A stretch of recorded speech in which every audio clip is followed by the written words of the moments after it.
السلام علیکم ورحمت الله وبرکاتو. ګرانو محصلینو، الله عزوجل مو راوله. څنګه یاست؟ خدای تعالی دې وکړي چې تر دا مهاله پورې په جوړ روغ یاست او الله عزوجل دې وکړي چې د دې انلاین درسو څخه به پوره استفاده کوئ. نو زموږ تاسې د پنځمې اونۍ د لومړي درس موضوع د ایزومرونو ډولونه او د هغه موضوع پاتې برخه به انشاءالله تعالی موږ تاسې اوس وایو.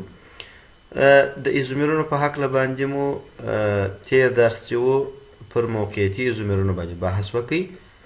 د موقعیتي ایزومرونو څخه موږ دا خبره وکړله چې د وظیفوي ګروپ ځای تغییر کوي او یا دوه ګونې اړیکه یعنې د پای اړیکې ځای تغییر کوي او په دې سره موږ کولی سو چې ایزومرونه یو د بل څخه جلا کړی سو.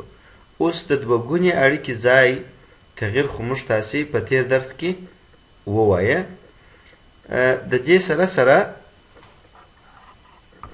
د ساختماني ایزومرونو څخه یو بل ډول چې موږ تاسې وایو وظیفوي ایزومر وایو. وظیفوي ایزومر یا فنکشنل ایزومر چې دی دا د وظیفوي ګروپ په تغییر سره ایزومر بلل کیږي. په تغییر سره څه معنا؟ یعنی دوه داسې مرکبات که چیرې موږ ولرو یا څو داسې مرکبات ولرو چې مالیکولي فورمولونه یو شان وي خو هر یو د جلا جلا کورنۍ څخه وي. مثلا دلته ما دوه مرکبات راخیستي دي، د دې دواړو مرکباتو مالیکولي فورمول C2H5O1 دی، صحیح ده، مګر ساختماني فورمول یې فرق کوي. ساختماني فورمول کې چې فرق کوي وظیفوي ګروپ یې سربسته فرق کوي. دغه وظیفوي ګروپ دغه OH چې دی دا د الکولو وظیفوي ګروپ دی، الکول دا د الکولو وظیفوي ګروپ دی چې په راتلونکي درسو کې بیا د خیر سره ووایو. او دغه وظیفوي ګروپ بیا د ایترو وظیفوي ګروپ دی، د ایترو وظیفوي ګروپ. نو اوس ګوره دا ایتر په کورنۍ پسې اړه لري، دا په الکولو پسې دا جلا مرکب دی، دا جلا مرکب دی، یو د بل سره بیخي ډېر فرق لري، خواص یې جلا فرق سره لري.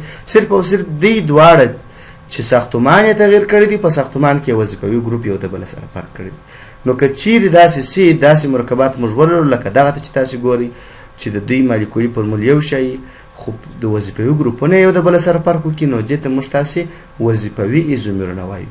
اصلا د دې در مخه چې زه بل سلاید راواړوم که څه هم وظیفوي ګروپ تاسې تر اوسه پورې نه پېژنئ او کیدای شي مکتب په دوره کې مو اورېدلي وي.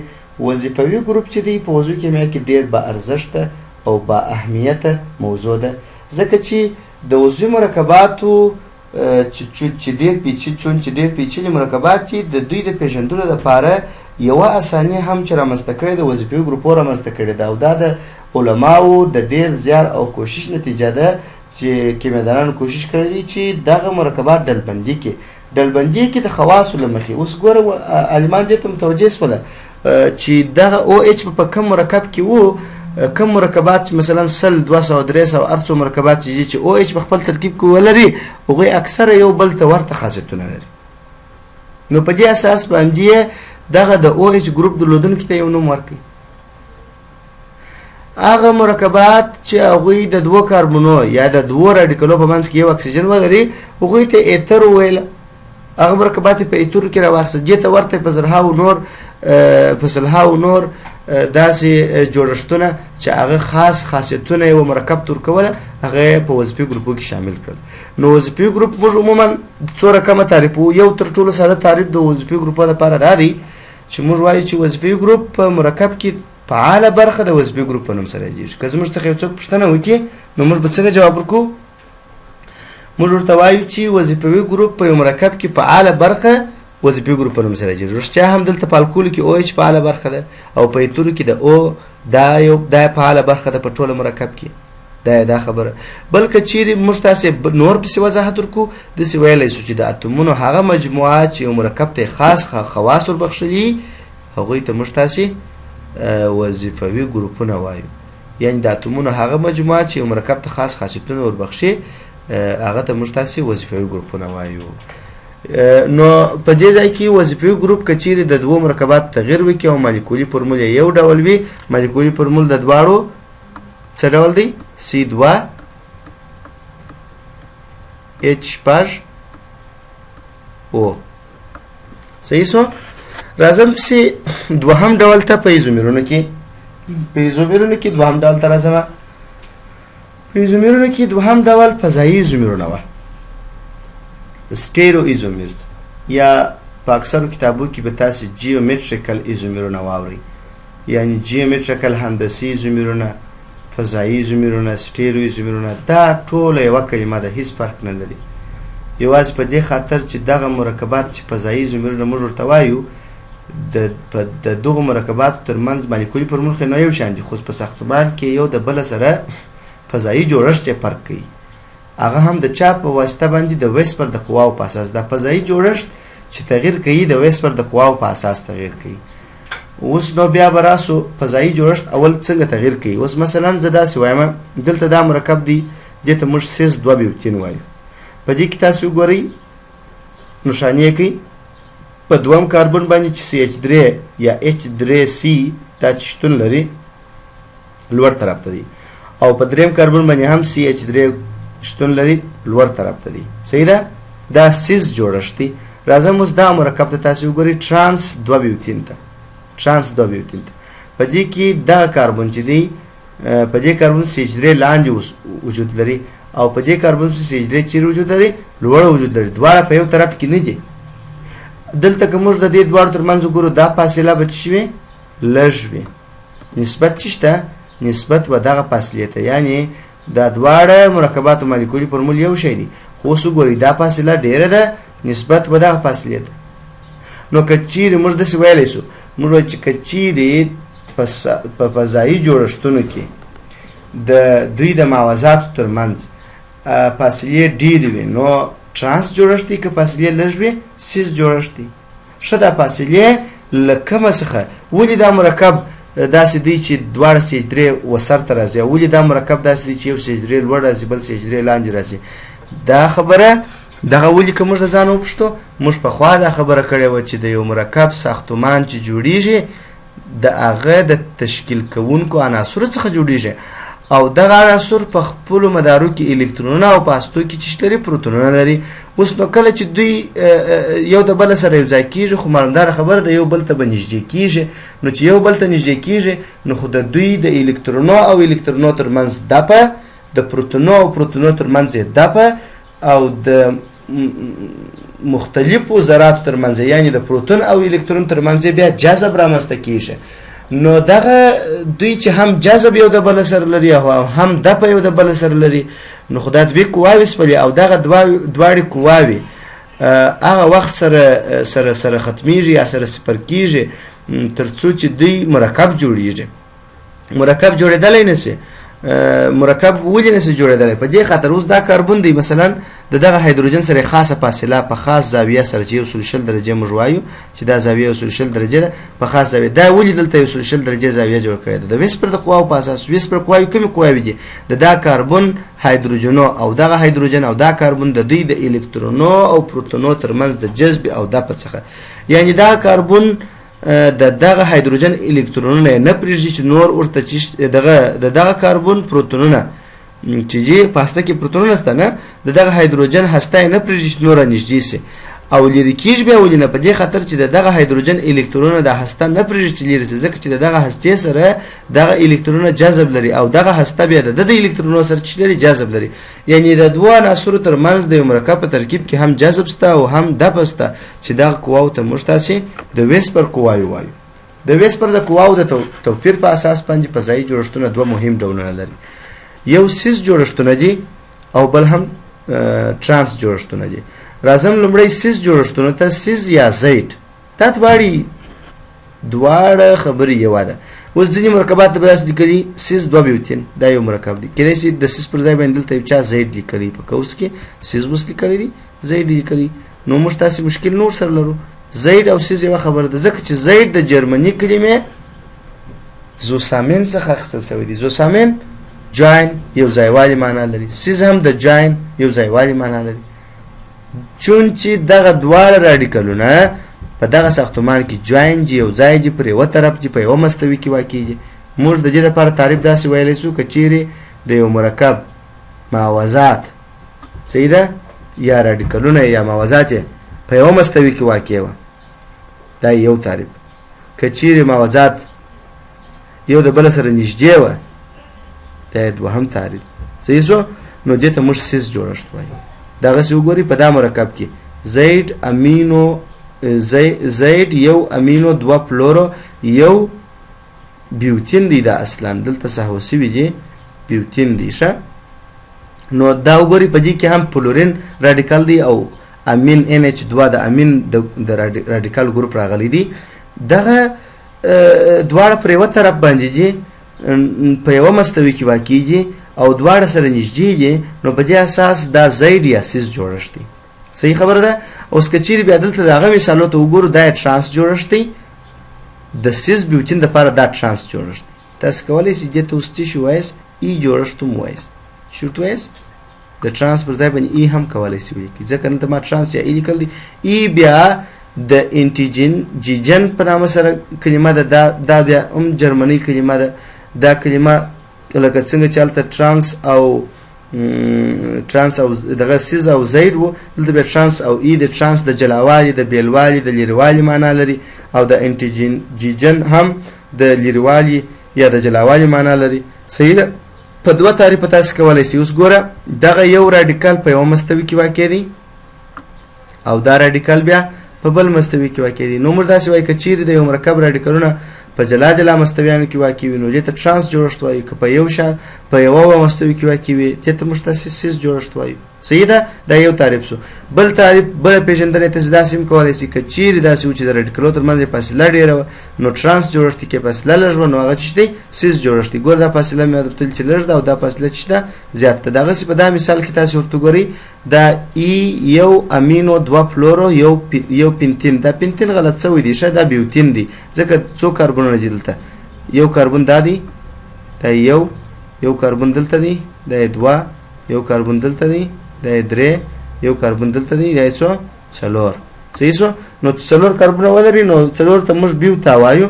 د دې نوم بیوتین دی. دوه ګونې اړیکه لري د الکین سلسلې مرکب دی. خو خیر تاسې مازې د پینتین پر ځای باندې دلته بیا باید بل وخت بیوتین یاد کړئ چې سر مو په خلاص وي. نو بیوتین یو خو زوم د دا کیبورډ سره هېڅ نه ولګېږم.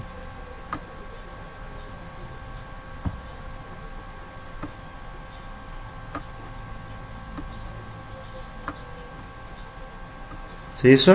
بس خو تاسې ومنئ چې دغه بیوتین دی. نو په دا مرکب کې تاسې بیا وګورئ دغه NH2 یو راډیکال دی په جلا مستوي کې واقع دی. دا NH2 بیا بل راډیکال دی په جلا مستوي کې واقع دی. نو چې په جلا مستوي کې واقع شوله نو دا ټرانس یا ای جوړښتونه شول. انشاءالله په دې کې به زه هم تاسې مشکل پیدا نه کوي. ټرانس او سیس جوړښتونه یو د بل سره یوازې دغه تفاوت لري چې په جلا مستوي کې واقع دا چې جلا مستوي سو خپله فضایي جوړښت. نو ځکه دغه ټرانس او سیس جوړښتونه په چا کې موږ راوستل په فضایي جوړښتونو کې موږ راوستل. همداسې په فضایي جوړښتونو کې موږ تاسې اساسي ایزومرونه هم راوستلي. اساسي یا کانسټیټیوشنل ایزومرونه چې دي دا هغه ایزومرونه دي چې د مالیکولي فورمولونه د کوم مرکباتو چې یو شان وي او د دوی ساختماني فورمول د یو د کړیز یعنی سایکلیک وي او د بل د زنجیري وي. یعنی یو الیفاتیک مرکب وي لکه اوس دغه مرکب یو بیوتین د الیفاتیک یا زنجیري مرکب دی او بل بیا سایکلیک یعنی کړیز مرکب وي لکه دا سایکلو بیوتان. دواړو ته وګورئ د دواړو مالیکولي فورمول C4H8 دی. C4H8 د دواړو مالیکولي فورمول یو شان دي خو د دواړو ساختماني فورمولونه یو د بل سره چې لري توپیر لري. صحیح خبره ده. ساختماني فورمول څنګه توپیر لري؟ دا زنجیري او دا هم چې سایکلیک جوړښت لري یا کړیز جوړښت لري. دغه ته هم موږ تاسې چون چې فضایي جوړښت یې د بل سره فرق کوي نو موږ ورته فضایي ایزومرونه وایو. فضایي ایزومرونه په دې خاطر ورته وایي چې د دې فضایي جوړښتونه فرق کوي. دا زنجیري جوړښت او دا هم چې کړیز جوړښت لري. راځم د ایزومرونو دپاره یو لنډ یو مثال درته وایم چې څو دانې ایزومرونه پکښې کې راځي. په تېر درس کې مې هم داسې لنډه یادونه د هغه دپاره کړې وه. هغه مثال دی مثلا یو مثال یې ډېر مشهور مثال دی C4H H اته د دې مرکب څو نومان د پاره زه د دې ساختمانونه لیکم C4 H اته که د دې لپاره څو نومان یو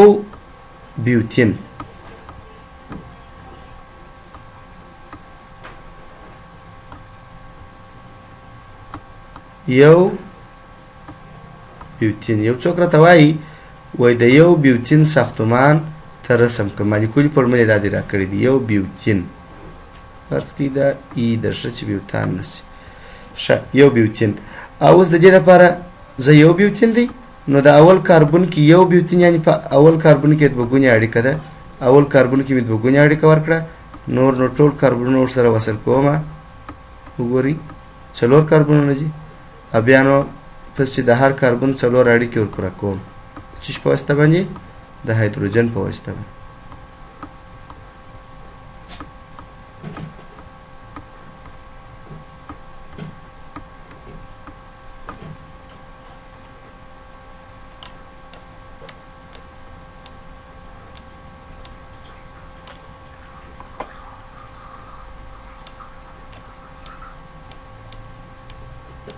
دا همداسې پوره شوه دا کاربن درې اړیکې لري یوه اړیکه به د چا سره ورکړمه د هایدروجن سره دا کاربن چې بیا دی دوې اړیکې لري دوې به د هایدروجنو سره ورکړم اوس هایدروجنونه ماځې پوره شول اته دا دي دا اته صحیح شو دا یو بیوتین شو دا یو جوړښت شو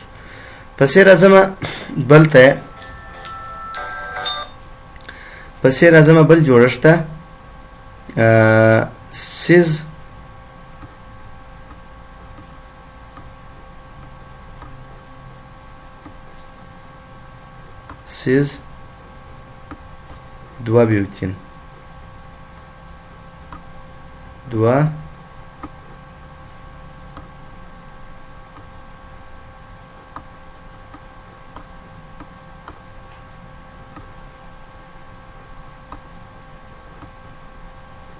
سیز دوه بیوتین صحیح شو سیز دوه بیوتین ورته ګورئ CH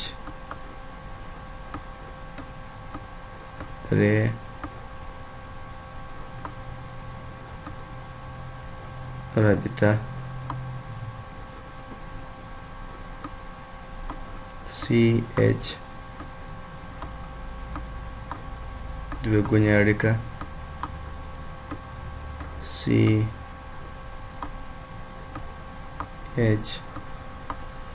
یوه اړیکه بیرته پر دغه طرف باندې سیس جوړ شو ما وویله مخکې په فضایي زمرو کې اوس درته ویله نه چې دواړه راډیکلونه به پر یوه طرف وي CH3 صحیح شو دې ته موږ تاسې سیز دوه بیوتین وایو دا هم C4H8 مالیکولي فورمول لري بل مثال ته پسې ګورئ د ترانس کلمه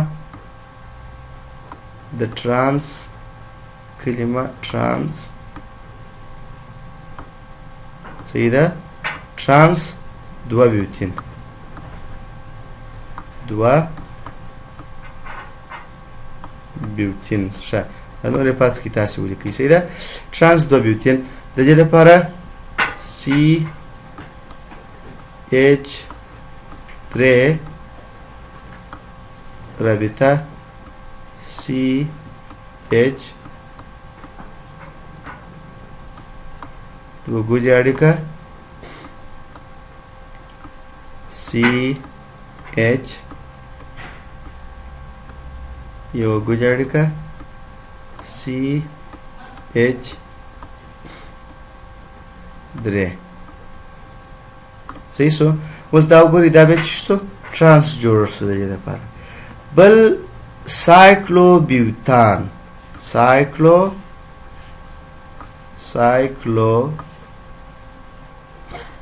بخښئ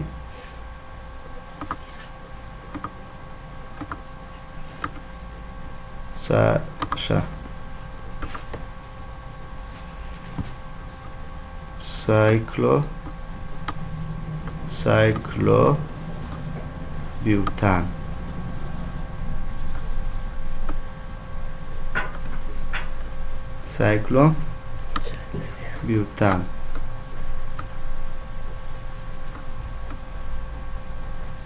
سایکلو بیوتان. د دې لپاره ګورئ CH2 رابطه CH2 رابطه دا بیا سایکلیک جوړښت دی نه ساختماني ایزومرو کې CH2 رابطه CH2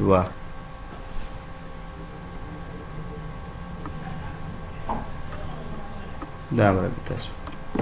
صحیح شو. ما وکولای سولای چې د C4H8 دپاره تاسې ته پوزیشنل ایزومیر او فضایي اسټیرو ایزومیر دواړه درته واضح کړم. دا پوزیشنل دا په اول کاربن کې دوه ګونې اړیکه ده، دا په دوم کاربن کې ده، دوی سره پوزیشنل دی. او دغسې دا سایکلوبیوتان جوړښت چې دی دا د لوړ سره چې دی اساسي ایزومیر دی. زه تاسې ته د خیر سره د نن ورځ درس پر دغه ځای پای ته رسومه. کورنۍ کار در کوم، خو د دې در مخه چې زه کورنۍ کار در کومه دا یوه خبره چې ستاسې په یاد وي، هغه دا خبره ډېری محصلین پوښتنې کوي چې موږ کورنۍ کار څنګه او چیرې څنګه یې ولیکو او چیرې یې واستوو. په اسایمنټس کې خو زه کورنۍ کار درته در کومه د خیره سره، هغه خو به تاسې پوره کوئ. خو کله چې ما د ویډیو په پای کې تاسې ته یو فورمول در کړی وي چې هغه تاسې تشریح کوي یا یو کورنۍ دنده مې در کړې وي، هغه پر یو ورقه باندې ورسوئ یا په کتابچه کې ورسوئ، خپل نوم، هغه نیټه او د صنف نوم، د پلار نوم، دا شی ولیکئ ورباندې، خپل هویت یعنې پکښې کې ذکر کړئ، زما څه بیا څوک ورک نه سي، عکس ورڅخه واخلئ او زما جیمیل ادرس ته یې واستوئ. دغه ستاسې کورني کارونه چې دي بیا ستاسې د فعالیت نمرې بیا زه د دغه څخه تاسې ته در کومه. اوس زه تاسې ته یو مرکب در کومه، د دې دپاره تاسې 4 ساختمانه ولیکئ. د 4 ساختمانو نومونه یې در کومه، دغه دپاره لکه دا اوس چې ما ساختمانونه 4 دانې ولیکل، تاسې د هغه دپاره 4 ساختمانه ولیکئ. C5H10 دا یو مرکب دی، C5H10 او بخښئ H10. صحیح شو. دا مرکب دی. دې دپاره به تاسې یو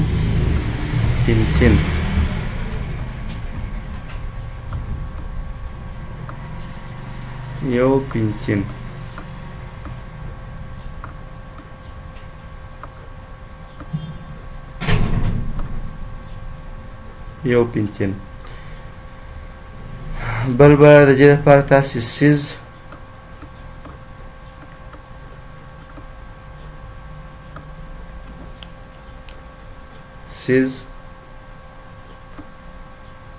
2 پنتین. صحیح ده. پنتین دا به تاسې ولیکئ. بل ترانس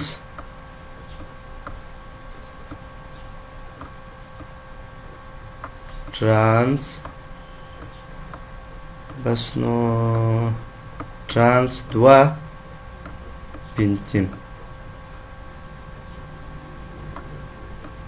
صحیح ده. نور بیا تاسې پسې ښه. او بل سایکلو پنتان.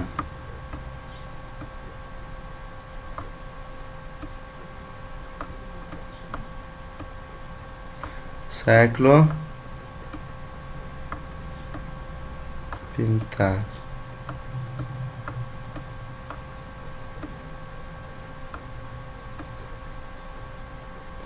څو جوړښتونه شوله؟ 4. 1 2 3 او دا هم 4.